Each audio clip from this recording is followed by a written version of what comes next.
शनि देव 13 जुलाई 2025 से ही वक्रगत अवस्था में आ गए थे और अब वह 28 नवंबर को पुनः मार्गी होंगे। इसमें कुल 138 दिनों की जो यह अवधि थी, उसका प्रभाव प्रत्येक व्यक्तियों के जीवन पर गहरे रूप से पड़ा था, क्योंकि शनि देव तो एक क्रूर ग्रह होते हैं। अतः जब भी कभी इनकी किसी प्रकार की गतियों में हलचल पैदा होती है तो इसका प्रभाव तो प्रत्येक व्यक्तियों के जीवन पर पड़ेगा ही। इसी संदर्भ में आज मैं सूर्य प्रधान सिंह राशि पर इसके पड़ने वाले प्रभावों को लेकर आपके समक्ष उपस्थित हुए हैं। दरअसल सिंह राशि के लिए सब कुछ अच्छा कहाँ चल रहा था। एक तो शनि देव आपके अष्टम भाव में मौजूद होकर जहां एक ओर ढैया के प्रभाव से ग्रसित कर चुके थे, वहीं वक्रगत अवस्था में और अधिक परेशानियों को बढ़ाने का कार्य कर रहे थे। धन की समस्याएं, नौकरी में परेशानियां, एक उथल पुथल सा जीवन में आ गया था, परंतु अब उसमें एक विराम सा लग जाएगा। आपके जीवन में ढैया के प्रभाव में रहने के उपरांत भी अब आपको बहुत सारे रास्ते नजर आते चले जाएंगे, जिस पर चलकर अब आपको अनेक प्रकार से सफलताएं प्राप्त होगी। दरअसल नौकरी में जो एक दबाव महसूस कर रहे थे, अब उसमें एक स्थिरता आएगी। अष्टम भाव में शनि देव के प्रभाव के कारण अचानक परिवर्तन होती है, क्योंकि यह तो एक आकस्मिकता का भाव माना जाता है। परिणाम स्वरूप इस अवधि में अब नौकरी बदलना या कोई नई जिम्मेदारी पाना अथवा किसी नई भूमिका में आप आ सकते हैं।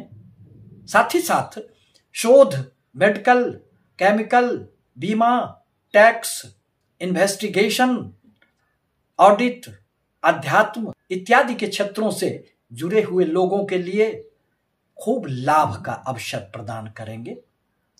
यह शनि देव हमेशा नुकसान ही कहां देते हैं। आपका धन अब धीरे धीरे पुनः बढ़ने लगेगा, परंतु अचानक कोई खर्चे भी आ सकते हैं, क्योंकि शनि की धन भाव पर दृष्टि है। कोई पुराना रुका हुआ पैसा भी आपको इस अवधि में निश्चित रूप से प्राप्त हो सकता है। साथ ही साथ इंश्योरेंस, टैक्स, पीएफ, ग्रेच्युटी इत्यादि संबंधित आपको कोई धन लाभ हो सकते हैं। पैतृक संपत्ति से भी आपको इस अवधि में धन लाभ निश्चित रूप से प्राप्त होंगे। पारिवारिक जिम्मेदारी इस अवधि में आपकी बढ़ेगी। परिवार में पारिवारिक स्थितियों में एक स्थायित्व आएगा। आपके दाम्पत्य जीवन में भी जो किसी भी प्रकार की समस्याएं उत्पन्न हो गई थी, अब वह भी धीरे धीरे समाप्त होंगे और आपके संबंधों में भी अब एक गहराई आएगी। प्रेम संबंधों में गंभीरता आएंगे। इस अवधि में जीवन की दिशा समझ में आपको आने लगेंगे, क्योंकि शनि देव तो व्यक्तियों को अपने आप को जानने समझने के लिए हमेशा प्रेरित करते हैं। वह तो कर्म के विधाता है, अतः आपके कार्यों के अनुरूप ही तो आपको फल देने का कार्य करते हैं, परंतु थोड़े से विलंब के उपरांत ही आपको सफलताएं प्राप्त होती है। इस अवधि में प्रत्येक कार्यों में एक परिपक्वता एवं गंभीरता आपके जीवन में उपस्थित होंगे। यदि किसी भी प्रकार का कोई पुराना भय, डर सता रहा था तो वह अब समाप्त हो जाएंगे। किसी भी प्रकार का अब भय उत्पन्न नहीं हो सकता है। आपको परिश्रम का निश्चित रूप से फल प्राप्त होगा। साथ ही साथ आपकी वाणी में भी एक गंभीरता आएगी। दरअसल शनि देव अष्टम भाव में आकर अपनी तीसरी दृष्टि से आपके कर्म क्षेत्र को देखेंगे, इसलिए थोड़ी सी हलचल तो रहेगी। परिवर्तन अवश्यंभावी है।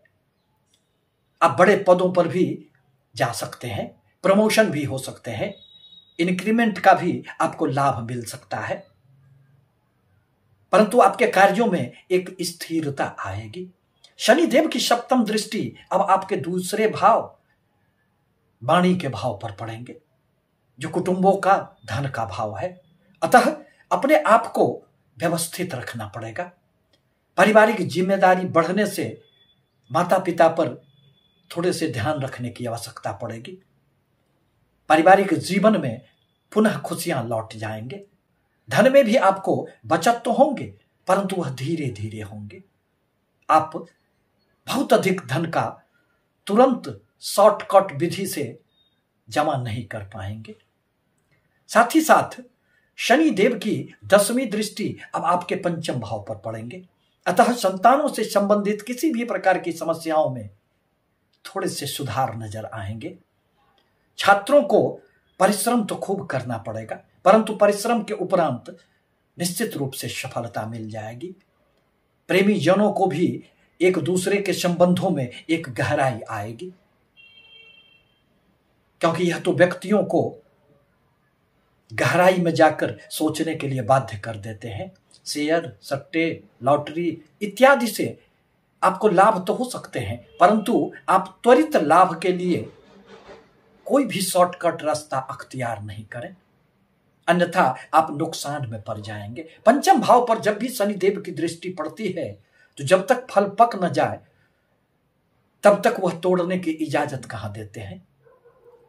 अर्थात आपको किसी भी प्रकार के धन लाभ में थोड़े से संयम बरतने की आवश्यकता पड़ेगी। आकस्मिक लाभ तो होंगे, थोड़े से इस अवधि में आपको अपने स्वास्थ्य पर ध्यान देना नितांत आवश्यक होगा। जोड़ों का दर्द, हड्डियों से संबंधित परेशानी इत्यादि से कभी कभी आप थोड़े से आक्रांत हो सकते हैं। शनि देव के बीज मंत्रों का जाप करें। बजरंगबली की मंदिर शनिवार एवं मंगलवार को निश्चित रूप से जाया करें। शनि मंदिर में तेल का दान किया करें। यदि आप अपना जन्म कुंडली विश्लेषण करवाना चाहते हैं तो हमसे संपर्क कर सकते हैं। कोई भी व्यक्ति किसी का भाग्य तो नहीं बदल सकता, परंतु आने वाले समय के प्रति आगाह तो किया ही जा सकता है। आपसे पुनः नम्र निवेदन है कि यदि हमारी बातें आपको अच्छी लगी हो तो हमारे चैनल को लाइक करें, सब्सक्राइब करें, शेयर करें, ताकि मैं अपने विचारों से सतत आपको अवगत कराता रहूं। धन्यवाद।